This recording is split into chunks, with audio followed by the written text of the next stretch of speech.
for the invitation to come here to this talk and make possible the meets with other colleagues and friends here at IMPA. Such an important place for me, particularly. I will talk about three-phase flow in porous media, especially about the using of a partially linear Koval type model to study the flow of supercritical CO2, water, and oil in porous media. Will be focused in the two extremal situations when you have pressure-driven flow and buoyancy-driven flows. The initial idea for this work emerged a couple of years ago when Hans Breuning, Dan, Marchesin, and me were discussing about the possibility to extend the Koval model original for two-phase miscible flows for a situation in which you have three phases, two of them miscible and the other immiscible. Situations like that you can find, for example, in deep pre-salt, where oil and CO2 phases are miscible, while water remain immiscible. When we study the two extremal problems, the pressure-driven flow, we neglect gravity, and surprisingly, this model leads to interesting degenerations in the phase state from a mathematical point of view. By the other hand, buoyancy-driven flow, for buoyancy-driven flow, the structures of the Riemann solutions are very simple. The original Koval model for miscible displacement of miscible gas and oil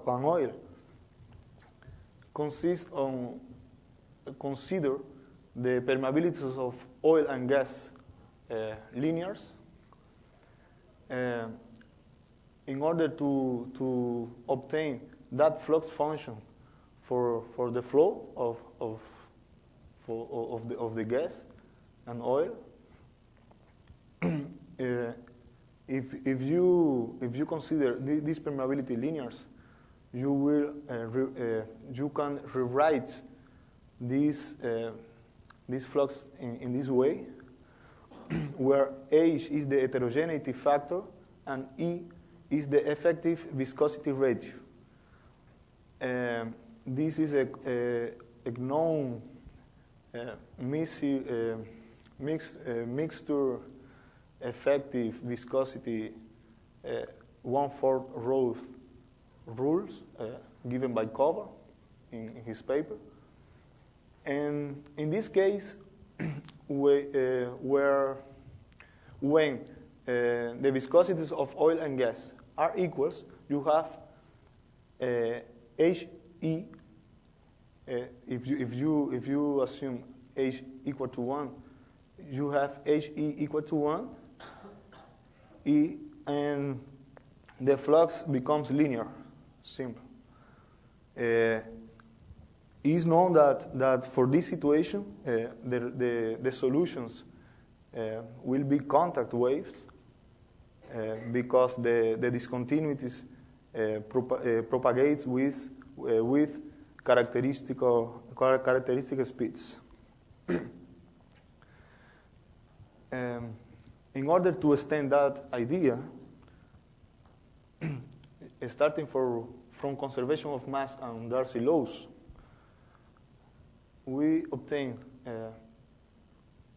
a system of conservation laws with two terms of flux. The first one corresponds to the terms associated to convection by pressure due to pressure differences, and the second one is are the gravitational fluxes, which depends of the densities of the different densities here defined.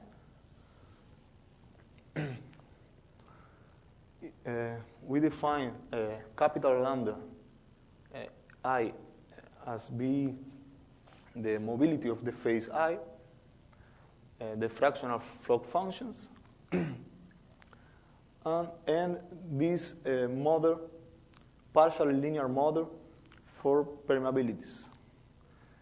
The parameter alpha is convection gravity ratio. When alpha is equal to 0 and the densities are distinct, we obtain the buoyancy-driven flow. And when alpha is different to 0 and the densities are equals, we obtain the pressure-driven flow. Now I will get a ride with the explained by my colleague and friend Julio a couple of hours ago about the Riemann problems, the Riemann solutions, the construction of the Riemann solutions, rarefactions, shocks, Hugoniot locus, Hugoniot lossy, ranking Hugoniot conditions, and a generalization of the entropy lax conditions in order to extend the theory of Lax and Liu to solve our problem. So we omit this part.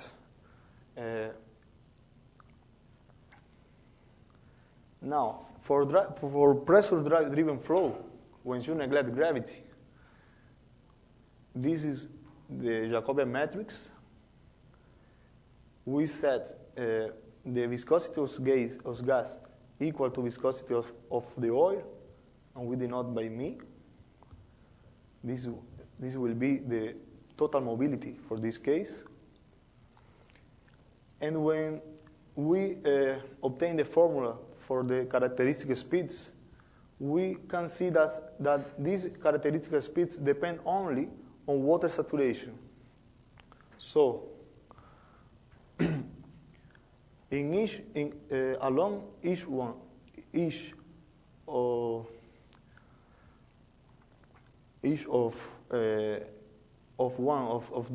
these lines that are parallels to the oil CO2 edge, the characteristics remain the same, remain constant. These are the formulas for the two characteristics. We can see that there exists a line here in black that represents a coincidence diagonalization line. That is, this is a coincidence, a curve. Along this curve, the two characteristic speeds are equals, and the Jacobian matrix is diagonalizable. To both of sides of these lines separates the saturation triangle in two regions with the same characteristic speeds and same characteristic directions, so only inverted. But characteristic speeds of the first family here, as in this direction, the integral curves, and the characteristic speeds along the integral curves of the second family will be in this direction. In the other region is the opposite situation. When we make a Hugoniot analysis for a given state S0, we can define a parameter D in this way in order to substitute this formula in the Rankine-Hugoniot conditions, and after some calculations, we obtain the Hugoniot locus in this way as a product of three terms, this one and this one. We represent, when u equal to 0, represents straight lines parallel to the miscible edge.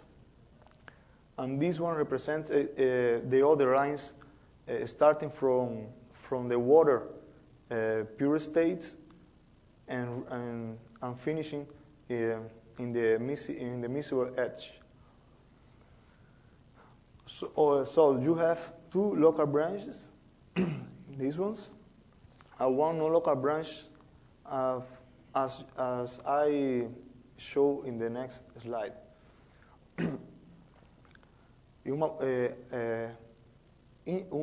Important observation is the Hugoniot local branch through the S0 state coincide with the integral curves through these states. So you have a situation like that.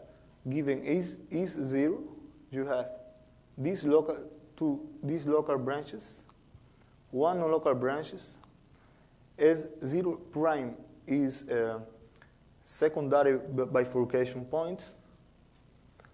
So when you move this point is 0 to nearest to the edge, this non-local branch we move near to this other line here. An important fact is the following: the shock speed between these points, these states, is characteristic with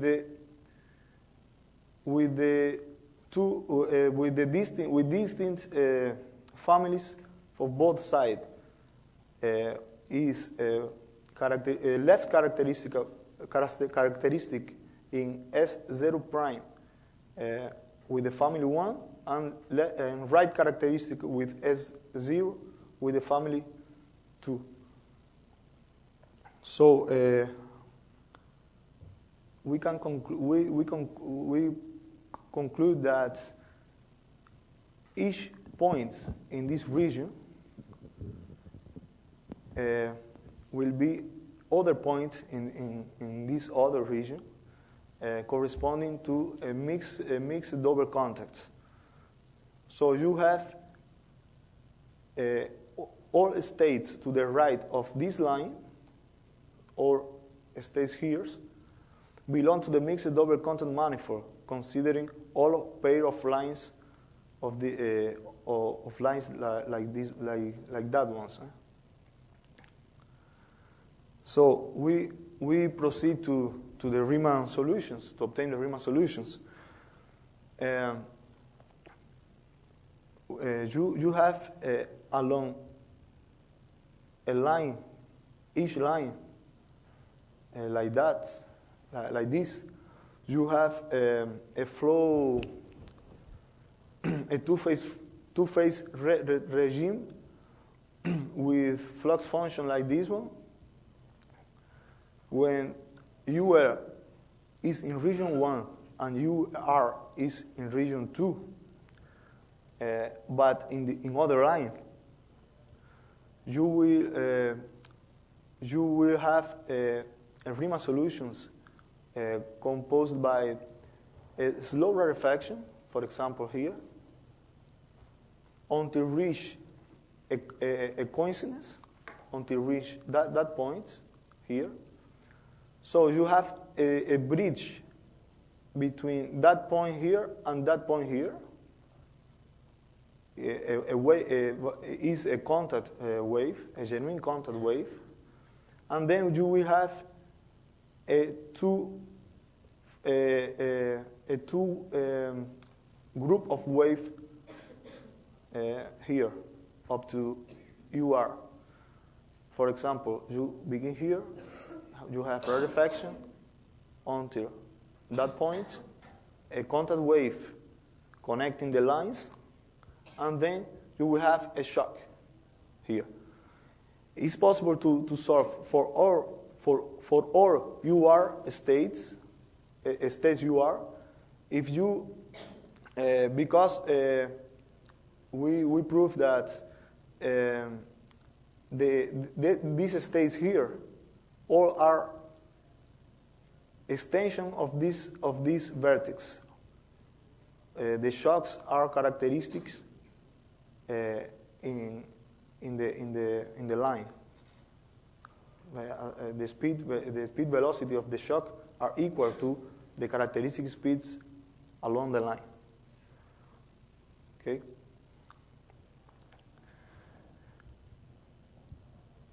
A little more complex is the situation where when you have UR in the region 2 and UR in the region 1. In this case, you have two situations. There exists a point, a line denoted by A here, and a point A along this line here in the flux, that if you have to the right side of A, UR, for example here, you have one shock up to UM, and then a contact wave up to the vertex of CO2 here. For UR coincide when UR coincide with A, you will have a shock, a double contact shock, followed by a contact wave. In this case, you will have a sequence of wave without a contact state, more or less like Julio explained in his talk. And then you will have, if UR is up here, or UR to the left of A, you will have first a one contact wave here, shown in the lines, and followed by a two group of waves joining UM with UR. This situation is the same when you have, for example, the parameter alpha very small, 0.1 or less, and all the densities equals. When you make a perturbation of the densities, this line, the coincidence curve here, which is also an inflection of two families, will be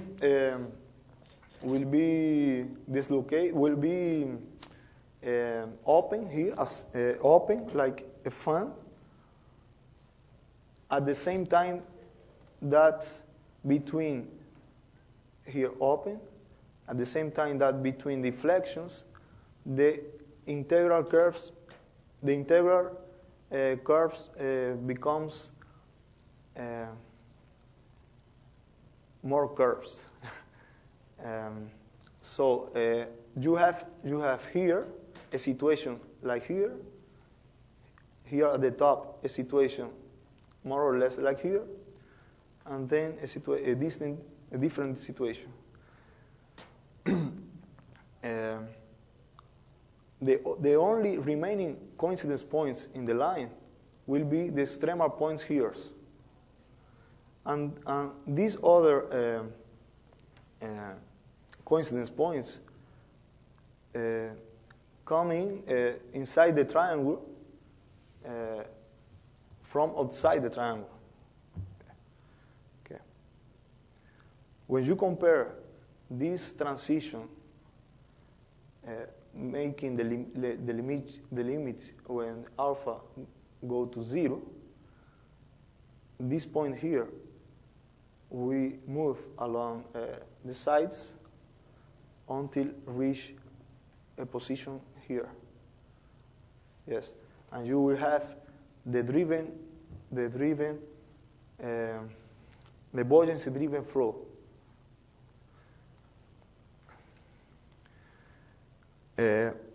We don't know if this model is appropriate for miscible fluids with gravity, but we obtain the Riemann solutions.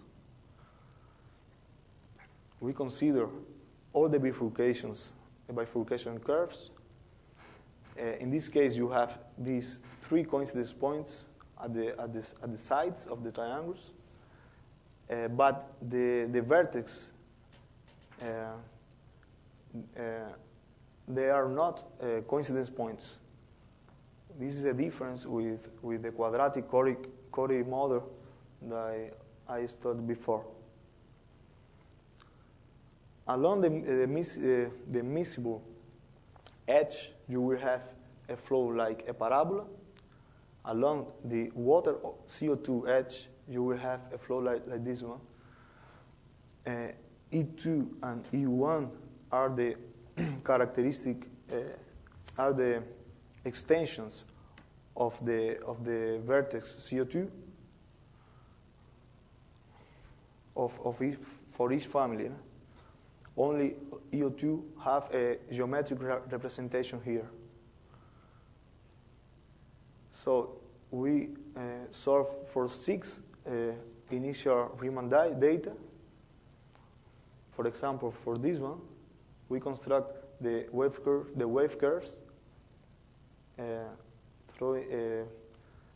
starting from ST1, the top mixture saturations between water and oil.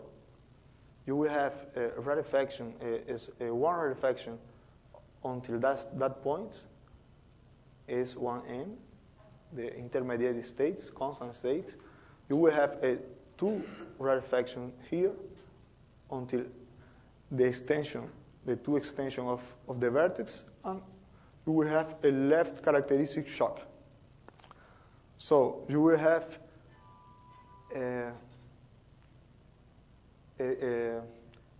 a wave, a sequence of waves for each one of these states.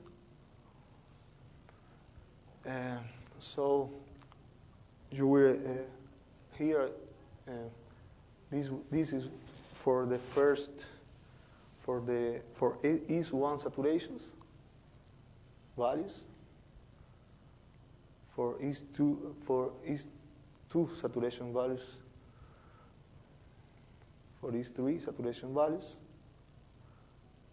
This is important because is where occur a bifurcation in the solutions. Previously, the blue fluid here, the water, have a dominancy with respect to the oil in the sequences of wave here. Here's the first, the second, the third. This you have an equilibrium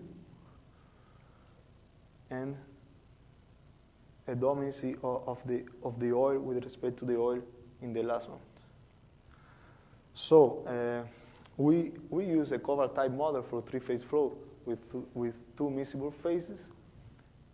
We solve the general Riemann problem for pressure-driven flow, neglecting gravity, and found interesting non-typical structural features in 3-phase flow models. Also, we solve a very simplified Riemann problem for buoyancy-driven flow with small density differences, and then the solutions, when you set the densities be 1, 0.8, and 0.6, we can see that the solution is analogous. This analytical solution can be used to verify simulations. And to do, we have to discuss the validity or not of this model for miscible three-phase flow with gravity, consider more general Riemann data for buoyancy-driven flow, allow convection from pressure gradients together with gravity effects, and allow mass transfer. Thank you very much.